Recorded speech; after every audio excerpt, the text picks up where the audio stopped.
Welcome to NEXTGames' Intense Ambuscade series. Now this month's run is against a new foe, a Corse, and he provides one of the biggest challenges in memory for both solo and parties, so I'd like to introduce you to what I've learned today and how I was able to reliably get an easy win with this month's run. And it should hopefully inform you on what you can do if attempting this either solo or with a party. Let's begin. Now to get this month's key item, you need a single undead kill for your first run of the day, and 3 undead kills for multiple runs in a given day. Now I normally head to Feyin for my undead kills, but as an alternate location you can head to Zarkabard in the past, and here you will find lots of undead that will get you either single or 3 kills for your day, and you'll also find demons that will allow you to get your key item for Volume 2 if you happen to be doing that. So this month's run is against a lone Corse that goes by the name of, and I'm not kidding here, the Bozzetto Pisshog, and I'm probably mispronouncing that. And it's all that's going to be in the battlefield at the start of this run. Now once this NM reaches 90% hit points, he's going to spawn 4 skeleton adds, with a ton of hit points each, usually around 200,000, and this is on the easy difficulty. They also can do a fair amount of damage to your back line, so make sure that all of them are ready for it. This is because they appear to have some kind of odd hate mechanics. What I mean by that is, for instance, I will have just done 90% of this mob's total hit points, and I'm right in the middle of a skill chain, and it'll just tear off towards a mage. Now there's no reason it should happen, but it happened several times during the few examples I took today, so there's definitely some unusual hate things going on here. Now once all of these skeletons spawn, all the magic and skill chain damage done to the main NM is going to heal it. So unless you plan to deal all of your damage using strictly physical damage and not doing any skill chains, I recommend taking out the adds right away. Now once they are all defeated, you can then go back to focusing on your damage on that main NM. But know that at 35% hit points, he's going to spawn all 4 of those skeleton adds again, forcing you to decide once again whether or not to take them out or deal just physical damage for the remainder of the fight to the main NM. Please note the hit point thresholds of 35% and 90% are definitely accurate for easy, but it may spawn more frequently on the higher difficulty levels. So if it's your first run, be sure to watch out for it, because they may have other spawn windows in there as they've done in previous months. So this month for solo players, I'm sorry, but you're going to have a really rough time, even on the very easy difficulty. This is probably the most challenging month on Volume 1 for solo players there's been. Now if you do want to take this on, my suggestion is to have 2 tanks in your party, and I find that Mchuchu and ArkEV work very well. You then want to add in your support. So Yoran Oran, and then either Joachim or Omia, and then either Korumoru or Ocelia. And then for your last slot, add in either Sethis or Monburl. Now your goal with this strategy is to do just enough damage to not take hate, as the moment you take hate, you are just an ability away from your entire run ending. Now it's a very fine line that you have to walk, especially if you're well geared and can do a bit of damage. I actually swapped to my Saru and Magic Evasion set, one, to actually try and avoid that AoE charm ability, but also to slow down my DPS. I recommend doing just a simple 2-step skill chain and occasionally magic bursting if you feel you aren't close to taking hate. The riskiest times will be at 90% and 35% hit points when the skeletons spawn due to their weird hate mechanics. Do everything you can to get the attention of as many of them as you can, but at the same time keep getting your damage in, because that's the only thing that's going to lead to those skeletons going away, is taking them out one by one. Take them out as quickly as you can, and try and take out the ones that are attacking your mages first, as you'll notice they attack all kinds of random people and not the same ones each time. Now the true riskiest times when all these skeletons are out is when you're transitioning from one mob to the next after one's just died. As you're in that transition process, your trust won't be healing, and are very vulnerable to dying if any of them have hate or are already close to death. So you need to make sure that you transition very, very quickly. Due to all of this, and the magic evasion requirements for this month, I fear that newer and returning players will be unable to solo this one, even on very easy, and will have to actually either find a group to take this one on with, or sadly just stick to Volume 2 this month. I mainly say this as if you're one of those newer returning players and really struggling to beat it this month on that very easy difficulty, don't get frustrated, just try and spam the Volume 2 this month, because Volume 1 really is just more challenging than it normally would be. Now for party players, we do have a few options here. Now the AoE charm is only about a 10-foot range, so you could rely on a paladin or rune to hold hate, while ranged players and pets get in as much damage as possible. But I'm not sure if fealty or the other tools that these 2 jobs have available will be able to allow them to reliably resist that single target charm ability. Alternatively, you could also go with an all-pet strategy, as it appears As long as you resist the charm, the doom does not land. So this means that Pup, Summoner, and Beast should all be viable jobs this month for a group, but also make sure that you bring along someone to take care of those spawned adds. Apparently, Nitroing Lullaby 2 can land on the skeletons and sleep them, so there's always that option, or you could bring a melee along to try and deal with them, but remember that hate is weird, so these melees who are trying to deal with those skeletons may have their work cut out for them.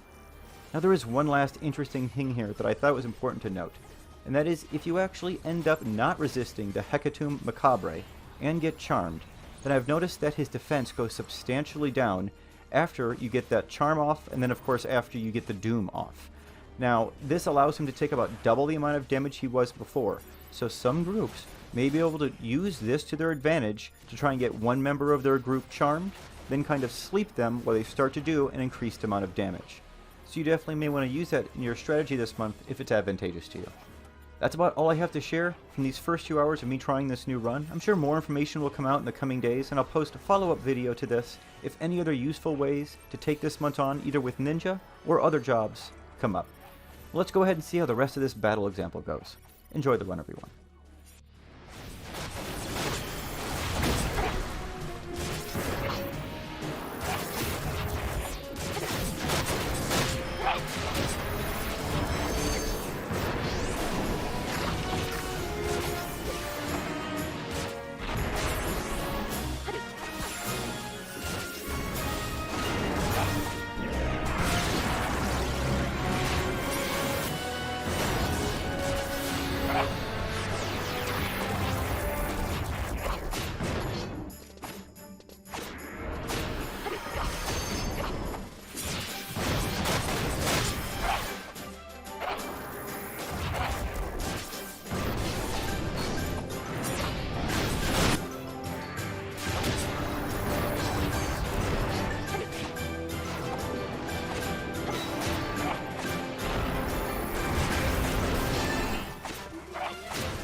That's going to be it for the introduction to the February 2022 Volume 1 Ambuscade.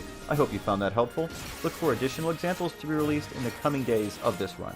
NEXTGames now also has a Discord channel for discussions on everything Final Fantasy XI. If interested, please join us for the discussion.